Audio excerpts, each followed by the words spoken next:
শুভ দীপ্রহর। আপনাদের খানিকক্ষণ অপেক্ষা করার জন্য আমি প্রথমেই ক্ষমা চাইছি।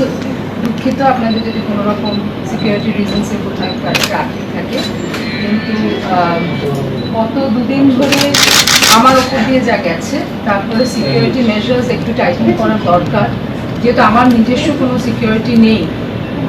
আমার পরিবার বা আমার বন্ধু বান্ধবরাই আমার সুরক্ষা বলয়, তো তাদের সহায়তায় আজকে প্রেস কনফারেন্স করার মতো প্রয়োজনীয়তা কেন দেখা দিল সেটা প্রথম বলি। বিগত কয়েক সপ্তাহ ধরে নানান পলিটিক্যাল স্পেকুলেশন চলছে যে আমি কোনো একটি রাজনৈতিক দল জয়েন করতে চলেছি, হয়তো বা আমি ইলেকশনে কন্টেস্ট করবো, হয়তো আমার কারোর সঙ্গে কথা চলছে, কাদের সঙ্গে কথা চলছে। প্রতিদিন এরকম অজস্র ফোন পেতে পেতে আমার মনে হলো যে সবাইকে ডেকে একসঙ্গে সব কিছু ক্লিয়ার করে দেওয়াটা অত্যন্ত জরুরি। তাই জন্যই আপনাদেরকে কষ্ট দিয়ে আজকে ডাকা। খুব শর্ট নোটিসে আপনারা প্রত্যেকে এসেছেন, আপনাদের প্রত্যেককে আমার আন্তরিক কৃতজ্ঞতা জানাই। আর একটা বিষয়ে কোনো কিছু বলার আগে আমি আন্তরিকভাবে আর একটা কৃতজ্ঞতার জায়গা আপনাদেরকে প্রেসকে জানাতে বাধ্য যে গত পরশুদিন আমার উপর যে হামলা হতে চলেছিল ওটাকে শুধু আটকানো গেছে মিডিয়ার সক্রিয়তার জন্য। আমি একটা জিনিসই ভেবেছিলাম যে ভালো হোক মন্দ হোক, যেভাবে হোক নিউজটা হিট করুক, যাতে অ্যাটলিস্ট পুলিশ প্রশাসন নড়ে বসেন এবং বড় কোনো অঘটন না ঘটে। তাই জন্য আমার কৃতজ্ঞতা জানাই। যে বিতর্ক, যে বিষয়টা নিয়ে বারবার কথা উঠছে যে গেরুয়া শিবিরে আমি যাচ্ছি কি না, বা আমি আর শোভন চট্টোপাধ্যায় যাচ্ছি, এটাই হচ্ছে মূল প্রশ্ন যা আমাকে কয়েক সপ্তাহ ধরে অনেকে করেছেন। উত্তর হচ্ছে না। আপাতত কোনো রাজনৈতিক দলে আমি জয়েন করছি না। রাজনৈতিক দলে শোভন চট্টোপাধ্যায় নিশ্চয়ই সদস্য, উনি তৃণমূলের বিধায়ক, উনি তৃণমূলের কাউন্সিলর, সেটা উনি বর্তমানেও আছেন। আমার কোনো রাজনৈতিক পরিচয় যদি থেকে থাকে, একটা খুব স্বল্প সময়ের জন্য আমি তৃণমূলের শাখা সংগঠনের শিক্ষক সংগঠনের জেনারেল সেক্রেটারি ছিলাম। সেই জেনারেল সেক্রেটারি হিসেবে আমি আমার কাজ সঠিকভাবে করার চেষ্টা করেছিলাম, কিন্তু যে কোনো কারণেই হোক গত বছর 8ই মার্চ আমাকে অপসারণ করা হয়। আর তারপর থেকে আমার কোনো রাজনৈতিক অ্যাক্টিভিটি, অবশ্য even the personal is political নাওয়াডেজ, so in that sense everybody is political. হ্যাঁ, সেই হিসেবে নিশ্চয়ই আমার কোনো রাজনৈতিক পরিচিতি গড়ে উঠেছে। কোনো এক রাজনৈতিক ব্যক্তিত্বের সঙ্গে বন্ধুত্বের কারণে হয়তো কিছু রাজনীতি সেটাকে নিয়েও চলছে। এই সমস্ত বিষয়ে ক্লারিফিকেশনটা দেওয়ার জন্যই আজকের এই প্রেস কনফারেন্স। আমার মনে হয় যে প্রশ্ন উত্তরের মধ্যে দিয়ে আমার এগুলো ভালো, কারণ আমার প্রথম জিনিস যেটা বলার ছিল যে আমি বিজেপি জয়েন করছি কিনা, আমি লোকসভায় কোনো সিটে, যে ডায়মন্ড হারবারই হোক, যাদবপুরি হোক, সেখানে আমি দাঁড়াচ্ছি কিনা, তার উত্তর হচ্ছে না। কারণ আমি কোনো দলে এতটুকু সার্ভ না করে একটা টিকিট যদি আমাকে দেয়, সেই টিকিট নিয়ে আমি ইলেকশন কন্টেস্ট করতে নেমে পড়বো, সেটা আমার আদর্শের বাইরে। আর আমি মনে করি যে টিকিট নিলে তো একটা সিটে লড়তাম, এখন তো 42টা সিটে লড়ার অবকাশ থাকলো আমার। তো সেই হিসেবেই এইটুকুই আমার বক্তব্য। এর বাইরে আপনাদের যা যা প্রশ্ন আমি সব। কোনদিন কি বিজেপির তরফে অফার পেয়েছিলেন আপনি এবং শোভনবাবু? হ্যাঁ, দেখুন, আমি আমার কথাটা আগে বলব। 2রা মার্চ আমাকে বিজেপির এক নেতা ফোন করে উনি বলেন, এবং উনি আগেও আমাকে বারবারই বলেছিলেন যে সক্রিয় রাজনীতিতে কেন আমি আসছি না। রাজনীতি সেই মাধ্যম যার মাধ্যমে বোধহয় সমাজ পরিবর্তন করা যায়, এটা ওনার বক্তব্য। সেটা আমি সহমত হতে পারি, বিপক্ষে যেতে পারি, কিন্তু এটা উনি মনে করেছিলেন যে আমার ইলেকশনে লড়ার যোগ্যতা আছে, সেই উনি আমাকে সিট অফার করেন। আমাকে বলেন যে একটু ভেবে চিন্তে উত্তর দাও, আপনার অবকাশ খোলা রাখবো, সবকিছু এক্ষুনি শেষ করে দিল। সেই হিসেবে আমিও তখন নিশ্চয়ই বলেছিলাম যে আমি ভেবে দেখবো, কিন্তু আমি ভেবে দেখবোটা বললেও প্রথম জিনিস আমার যেটা মাথায় থাকে যে কোনো রাজনীতি আমার অবদান, সেই অবদান না রেখে আমি গিয়ে যারা এতদিন ধরে খাটবে, যারা বিজেপিকে তৈরি করলে, তাদের তো নিশ্চয়ই একটা আশা আকাঙ্ক্ষা আছে। তাহলে সেই সিটটা আমি আমার দখলে নিয়ে একটা চ্যালেঞ্জ জানানোর মতো জায়গায় যাব, সেটা কয়েকটা মানুষকে ডিপ্রাইভ করা, সেটা আমি কেন করতে চাই? এই প্রস্তাবটা কি আপনার কাছে এসেছিল না শোভন বাবুর কাছেও এসেছিল? দেখুন, শোভনবাবুর সঙ্গে কেউ যদি আলাদা কথা বলে থাকে আমি জানি না, কিন্তু আমার কাছে ডেফিনেটলি আসে। আমার কাছে যখন আসে ন্যাচারালি আমার সঙ্গে সঙ্গে ওনার কাছেও আসে, আমার মাধ্যমে ওনাকেও বলেন অনেকেই যে আপনি বিজেপিতে আসুন। কিন্তু ওনার কাছে একটা লোকসভার টিকিট, আমার মনে হয় যে উনি প্রচুর লোকসভা ইলেকশন নিজে মানে নিজের হাতে অর্গানাইজ করেছেন। উনি কতবার লোকসভার টিকিট নিজে রিফিউজ করে দিয়েছেন সেটা সবাই জানে। যে উনি সোমেনবাবু যখন লড়েছিলেন তখনও সেই সিটটা ওনাকে দেওয়া হয়েছিল। ইনফ্যাক্ট আজকের যিনি ডায়মন্ড হারবারের এমপি, সেই সিটটা তো ওনারই লড়ার কথা ছিল, কিন্তু উনি হচ্ছেন রাজনৈতিক কর্মী, সেই হিসেবে উনি সেটাতেই অনেক বেশি প্রাউড, এবং সেই হিসেবে উনি সমস্ত লড়াইগুলো লড়েছেন। প্রত্যেকটি প্রার্থীর লড়াই উনি নিজে লড়াই করে লড়াই হিসেবে মনে করেছেন, সেইভাবেই উনি চলেছেন। আপনি বলছেন প্রচার করবেন, কার হয়ে প্রচার করবেন? মানে আপনি বা শোভনবাবু যদি প্রচার করেন? না, প্রথম কথা হচ্ছে প্রচারের প্রশ্ন এখনই আসেনি। আমি বলছি যে লড়লে পরে একটা সিটেই তো লড়া যায়, আর যদি কেউ না লড়ে তখন 42টা সিটে তো কন্ট্রিবিউট করার একটা জায়গা আছে। আমি তো এর আগেও পলিটিক্যাল অ্যানালিস্ট হিসেবে অ্যাপিয়ার করেছি, সেখানে তো মানুষের ওপিনিয়নকে ইনফ্লুয়েন্স করার চেষ্টা করেছি। আরো অনেক মাধ্যম এখন খুলে গেছে। আমি যদি মনে করি আমি রেগুলার ব্লগ লিখব, সেটাও আমার একটা হাতিয়ার। আমি যদি মনে করি আমি রেগুলার কনফারেন্স অর্গানাইজ করবো, সেমিনার অর্গানাইজ করবো, মানুষের কাছে বিচার করবো, এগুলো হচ্ছে খুব সক্রিয় রাজনীতিরই একটা পথ। তো সেইটা আমি কার হয়ে করব সেটা আমি তো এখন মানে পরিষ্কারই বলছি যে আমি তো কোনো দল এখনো দেখিনি, কাজেই কোনো দলের হয়ে কথা বলার তো কোনো জায়গা নেই।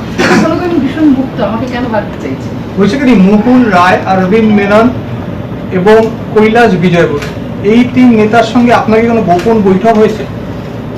যখন নামটা আপনি নিয়ে নিচ্ছেন তাহলে আর গোপন কি রইল? আমার তো গোপন নয়, আমার সঙ্গে কথা বলতেই পারেন উনি। আমার তো কোনো রাজনৈতিক দলের সঙ্গে আমার এখন কোনো যোগাযোগ নেই, তাই না? তাহলে I am free to meet anyone who wants to meet me. আর আমার রাজনৈতিক সহকর্মী, যখন আমি রাজনৈতিক দলেও ছিলাম, আমার প্রত্যেক রাজনৈতিক সহকর্মীর সঙ্গে আমার ভীষণ সুন্দর সম্পর্ক ছিল। আমাকে কেউ এখন পর্যন্ত নিদান দেননি, আমার শিক্ষামন্ত্রী এখন নিদান দেননি যে আপনি অন্য কোনো দলের লোকের সঙ্গে কথা বলতে পারবেন। অতএব আমি তো ফ্রিলি নিশ্চয়ই কথা বলতে পারি। আপনি যদি বলেন যে হ্যাঁ আমি এদের সঙ্গে কথা বলেছি, আপনার কাছে খবরটা আমি নিশ্চয়ই বলেছি। আপনি তো বলছেন যে 42টা সিটি আপনার জন্য ওপেন আছে, আপনি সেখানে জনমত তৈরি করতেই পারেন, আপনি কথা বলতেই পারেন, সেটা কোনো স্পেসিফিক দলের বই না, আমি বললাম আমি কোনো স্পেসিফিক দলের কথা বলছি, আমি কোনো স্পেসিফিক দলের অ্যাফিলিয়েশনে নেই, সেখানে কেন তৃণমূলের প্রচারে কি আপনারা থাকবেন বা এরকম কোনো অফার?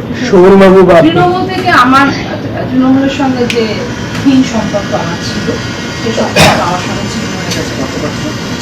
আমার মনে হয় শোভনবাবু আওয়াজটা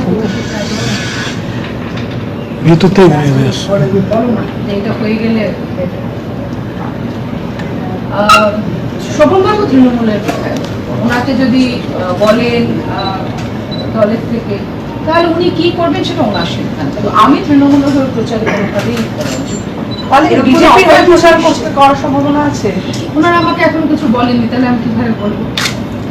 যদি বলেন বললে আমার যদি মনে হয় যে ক্যান্ডিডেট রাইট, কজ রাইট, আমি যদি আমার মনে হয় বিজেপি যদি বলা হয় তাহলে কি আপনি শুধু বিজেপির কথা কেন তুলছেন? সিপিএম তো বলতে পারে। কাল তো সূর্যবাবু যে টুইটটা করেছে, আমার মনে হয় বিজেপির তরফ থেকে কেউ এরকম টুইট করেনি। এত সংবেদনশীল, আমি তো আমার 75 বছরের মা ভীষণ কষ্ট পাচ্ছি যে পুরো ঘটনাটা দেখে। তো আমি সূর্যবাবুর টুইটটা পড়ে শোনালাম, ওটা তো মরমের মতো লাগছে। তাহলে আমি তো সিপিএম এর হয়েও যেতে পারি আমার কৃতজ্ঞতা জানানোর জন্য, শুধু বিজেপির কথা কেন বলছেন?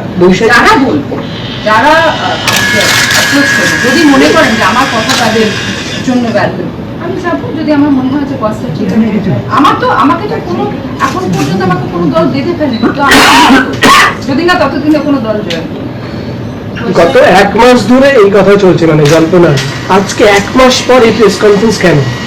না, তাহলে এটা তো আগেই করতে পারতেন আমার আপনি। মনে হয় যে আপনি গত সপ্তাহে বোধহয় ঘন্টাখানেক সন্দেশমান চলছিল, তো সেখানে আপনি বলেছেন গত 1 মাস নয়, গত 3 মাস ধরে কথা চলছে। আমি সময় সত্যি সেটা আপনি স্বীকার করছেন যে বৈঠক আমি হয়েছে বা সেটাই দেখা বলতে চাইছি যে আমি সময় হিসাব করে রাখিনি, দীর্ঘদিন ধরে অনেকেই অনেক জায়গা জয়েন করতে বলেছেন, কিন্তু আমার আজকে প্রেস কনফারেন্স করার কারণটা আপনি জানতে চাইলেন, তার জন্য ধন্যবাদ। সেটা হচ্ছে যে আপনারা দেখলেন যে একটা রিউমার, আমি তো কোথাও, আমি নিজেই বলছি, আমি কোনো জায়গায় কমিট করিনি যে আমি এই ইলেকশনে দাঁড়াবো কোনো পার্টিকুলার সিট নিয়ে। এটা হচ্ছে একজন ব্যানার্জি ভার্সেস আর একজন ব্যানার্জির একটা বড় সিট তৈরি হয়েছে। অভিষেক ব্যানার্জিকে আমি দেখেছি কোনো একটা জায়গায় লেখা হচ্ছে ঘর ভাঙানি মহিলা, তার বিরুদ্ধে প্রার্থী হচ্ছে। কেউ বলছে যে তিনি ভিকটিম, তিনি গিয়ে চ্যালেঞ্জ করবেন। আমি তো বলিনি, আমার মুখ থেকে আপনারা শোনেননি। একটা রিউমারের বেসিসে 2.5 দিন আমি অমানবিক মানে অত্যাচার সহ্য করেছি কিছু ভিলেন্সে। এখনো যদি মুখ না ফুটায়, এরপরে তো আমার মানে আমি আমার ব্যাপারে বেপরোয়া হতে পারি, কিন্তু আমার মা আমার সন্তানদের প্রতি আমি অবিচার করছি। সেই জন্য আমার মনে হলো যে এটা খুব ক্ল্যারিফাই করে দেওয়া দরকার। কারোর যদি কোনো ধরনের ইনসিকিউরিটি থেকে আমার উপর হামলা করে, দেখুন যারা লুকিয়ে রাত্রিবেলা ঝোপঝাড়ের মধ্যে অন্ধকারে লুকিয়ে ছবি তোলেন, তাদেরকে প্রথমেই বলি ফটো সেশন করার জন্য আমাকে ডাকলে পরে আমি এমনিই চলে আসতাম। শোভনবাবু আর আমি খুব ওপেনলি সারা শহরে ঘুরি, রায়চকেও যাই। সেটা মানে আগে যদি বলেন আমি প্রেসকে ডেকেও যেতে পারি, কিন্তু যারা ছবি তুলছে, যারা ভিজিলেন্স রাখছে যে আমার কাছে কে আসছে, তাদের অধিকার কি আমার ব্যক্তিগত জীবনে ঢোকার?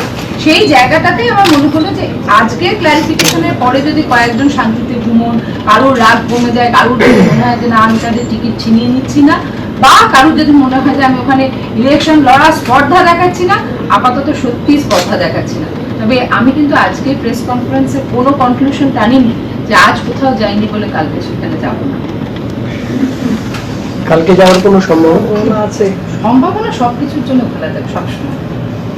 আচ্ছা, প্রত্যেকটি জায়গায় মানে আপনাকে এবং শোভনবাবুকে একসঙ্গে দেখা যায় প্রত্যেকটা জায়গায় কেন বলছি, মানে প্রায় ওনার রাজনৈতিক জগতে আমি না, আজকে শোভনবাবু আপনার পাশে বসে, মানে আমরা দেখতে পাচ্ছি না, ওনার বাড়িতেই press conference.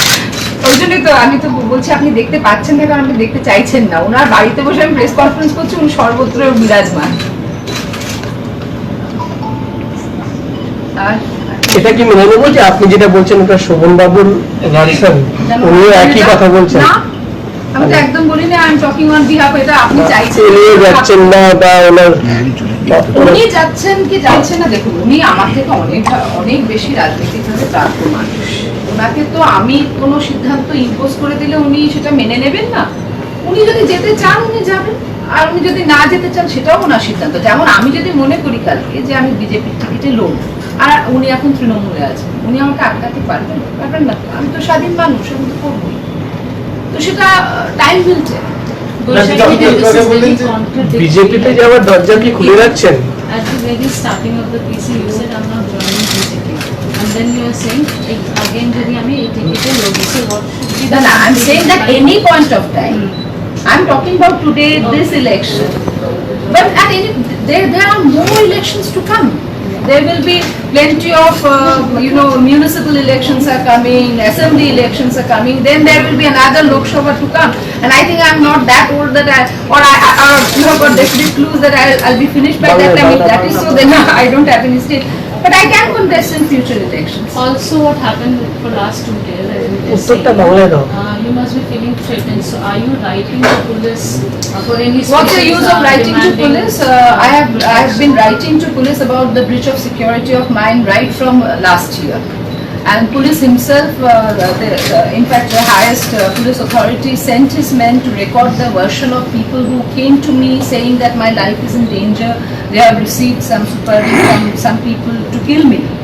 After knowing everything, no arrests and nothing have been done. No security is provided to me. That day when we were absolutely surrounded by goons, Shobhanda reached out to the highest of the authority. Even the hooligans could not be dispersed. If an MLA's word, he's a sitting MLA, if his words are not mattering, then my written complaints will matter. These will be treated as trash papers. আপনি কি দরজা খুলে রাখছেন বিজেপিতে যাওয়ার? আমি দরজা খুলে রাখছেন মানে যাওয়ার ফিউচারে যাওয়ার কোনো সম্ভাবনা বা আমি জয়েন করা? আচ্ছা, আপনারা পশ্চিমবঙ্গে কি এখন দুটোই দল, তৃণমূল আর বিজেপি? আপনি সিপিএম কংগ্রেসের কথা ভাবছেন না কেন? কারণ বিজেপির এই বারবার কথাটা উঠছে, আপনি তো নিজেই বললেন যে বিজেপি নেতাদের সঙ্গে বৈঠক হচ্ছে।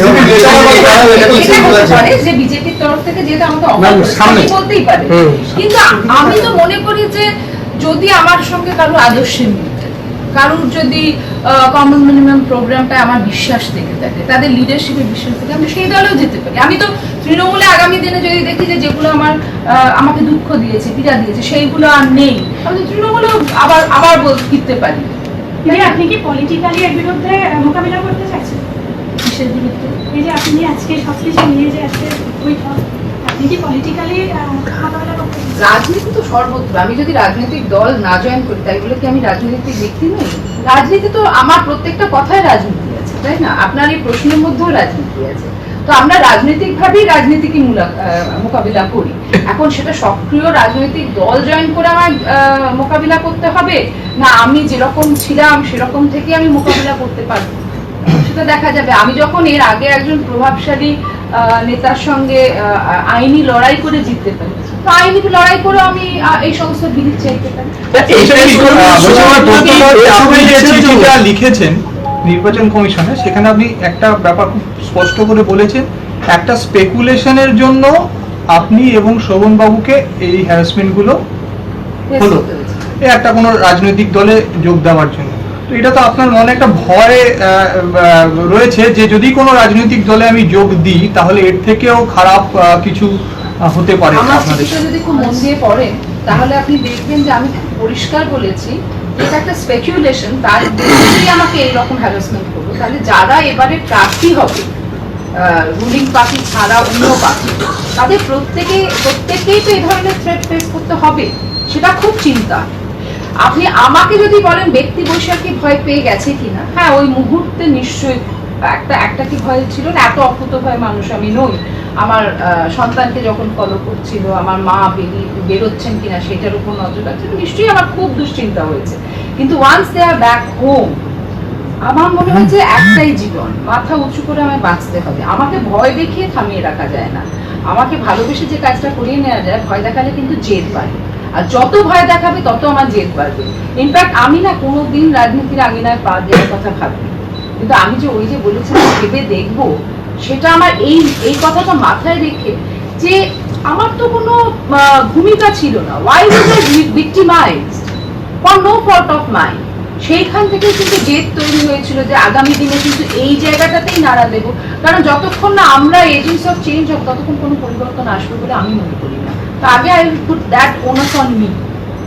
আচ্ছা দিদি, ফিরহাদ হাকিম বলেছেন যে আপনি নাকি শোভন চট্টোপাধ্যায়কে বিজেপির দিকে টেনে নিয়ে যাচ্ছেন। ফিরহাদ হাকিম আমাকে এত নম্বর দিয়েছেন দেখে আমি খুব খুশি হয়েছি, আর উনি ওনার সহকর্মীকে এত কম নম্বর দিয়েছেন দেখে আমি ব্যথিত হয়েছি।